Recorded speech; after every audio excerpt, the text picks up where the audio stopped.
Hello my dear students, welcome back to my channel Knowledge with Aisha. Today I'm going to explain you chemistry second semester electrochemistry part, and firstly we'll be discussing about the conductance.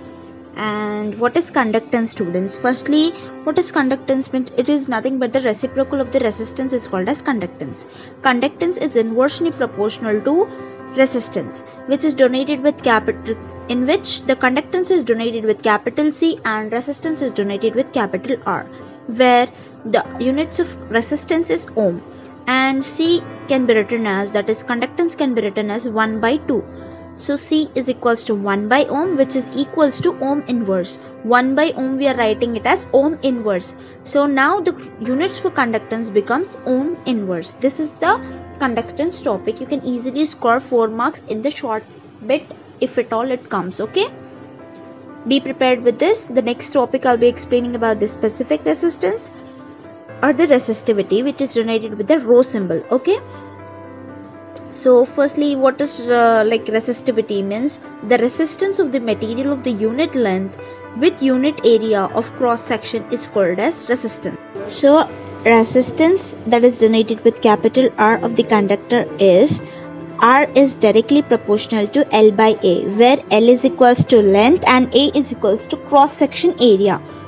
And if we remove the directly proportional symbol, we get proportionality constant, that is rho, and which stands for specific resistance. That small p or the capital P symbol, whatever you are resembling it with, is stands for rho. Okay, if we take into consideration length is equals to 1 centimeter and area is equals to 1 centimeter square, then R is directly equal to rho, that is specific resistance. Okay, and rho depends upon the material of the conductor. Whatever the conductor material is there, then it is completely dependent on this rho. Okay, the final conclusion for the rho is rho is equals to resistance into area by length is our formula for rho, and the units for rho is ohm into centimeter. Moving forward, I'll be explaining you the most important LAQ of this unit, that is Kohlrausch law of independent migration of ions. So what is this means? We are going to explain you now. The equivalent conductance of an electrolyte at the infinity dilution is equal to the equivalent conductance of the cation and anion. Cations and anions you know already. So whatever the cations and anions are present in the solution, that is equal to the equivalent conductance of an electrolyte at infinity solution. This law is saying that. Now the equivalent conductance is denoted with that symbol.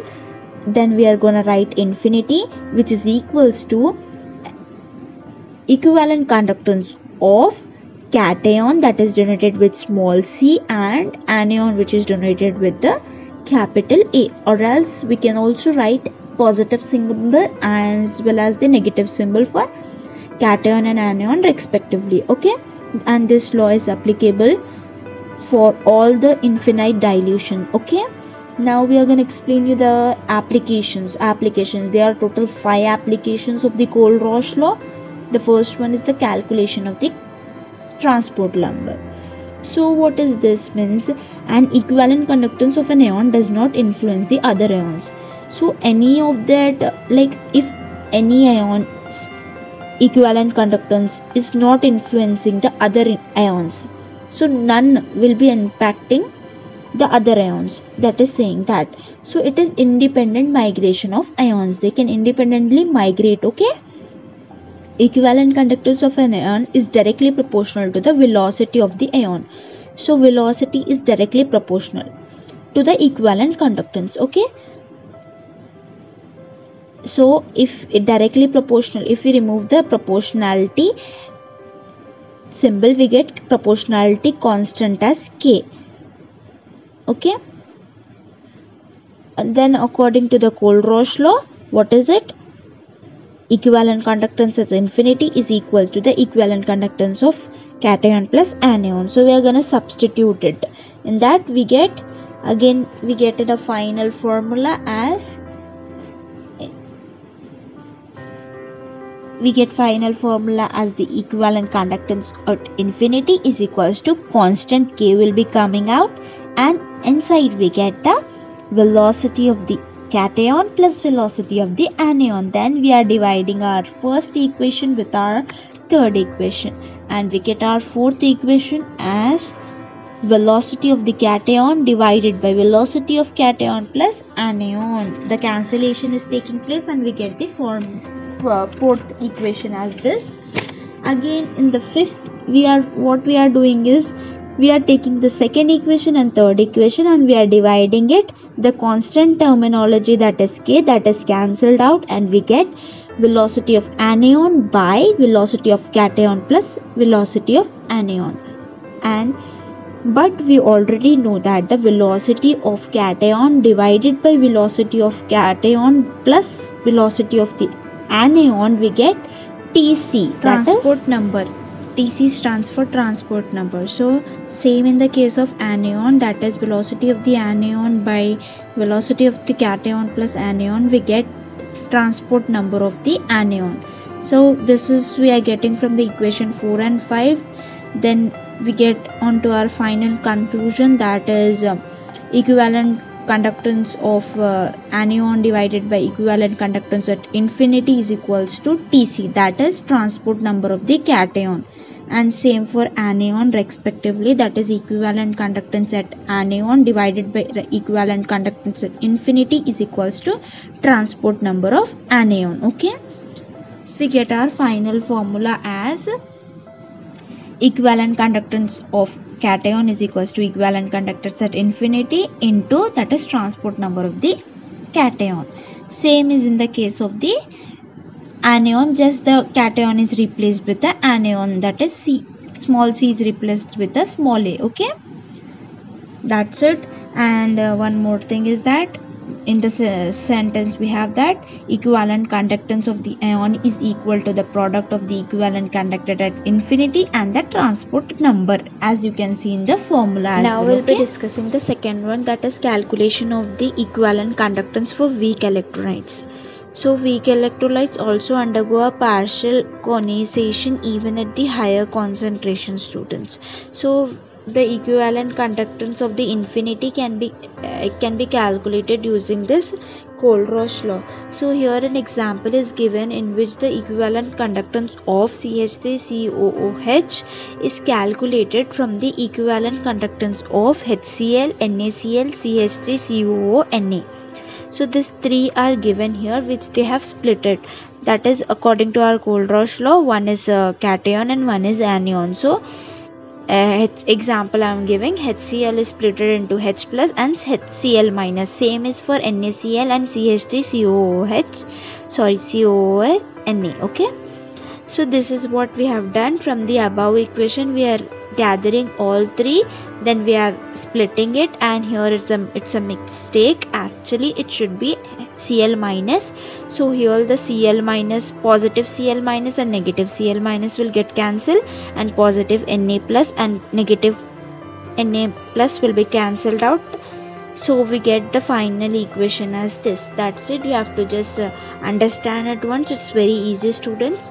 Go through it. The third one is the calculation of the degree of the dissociation of weak electrolyte. So degree of dissociation is indicated with this symbol for the weak electrolytes, and it has a formula itself. So degree of dissociation is equals to equivalent resistance at V, and it is divided by equivalent resistance at infinity. So just memorize this formula. It's nothing hard in it. Just memorize the hard formula. You can be easily writing, and this is most important long question. Two more applications are there. I'll be just explaining this two and also. The fourth one is the calculation of the absolute velocity of the ion from the value of the ionic conductance with the help of the Kohlrausch law. The ionic mobility can be calculated by using this formula, students. The formula is given. That's all. You remember the formula and write the formula. That is ionic mobility is equals to ionic conductance by 96.500. Okay, just you prepare for this 96.500 or 500. Okay, anything you say, you just prepare for this formula and you'll be getting easily.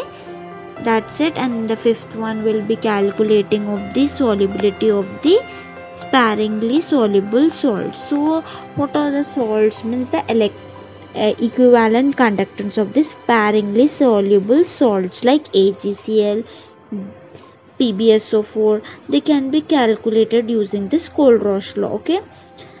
So for the saturated solution of the sparingly soluble salts in water, it is given by equivalent conductance at V is equals to equivalent conductance at infinity, and it is furtherly divided as K into V. Then again V is equals to K, that is equivalent conductance at infinity divided by K. Just you remember and practice this once, you will be getting it. And solubility formula is equivalent weight of salt divided by the volume into thousands gram per liter. Okay, V stands for volume in this. Okay, be prepared for this. You'll be getting this Kohlrausch law. Okay students, all the best for your examination, and I'll be sharing few of important questions from this lesson, electrochemistry. I'll just be dictating you all the questions so that after preparing these questions you can just go through that questions as well. Okay, Kohlrausch law, Nernst equation, strong and weak electrolytes, Arrhenius theory, Calomine electrode, specific and equivalent conductance, transport number, and followed by for long also girls and boys, that is Debye-Huckel theory, Kohlrausch law, transport number, conductometric titration, Ostwald theory of acid and base, including the definition and what is indicators, Gibbs free energy and EMF. Just go through all the questions. Try to attempt all the questions. All the best students. And also I'll be sharing unit 1, 2 and 4 important questions also shortly. Stay tuned on my channel.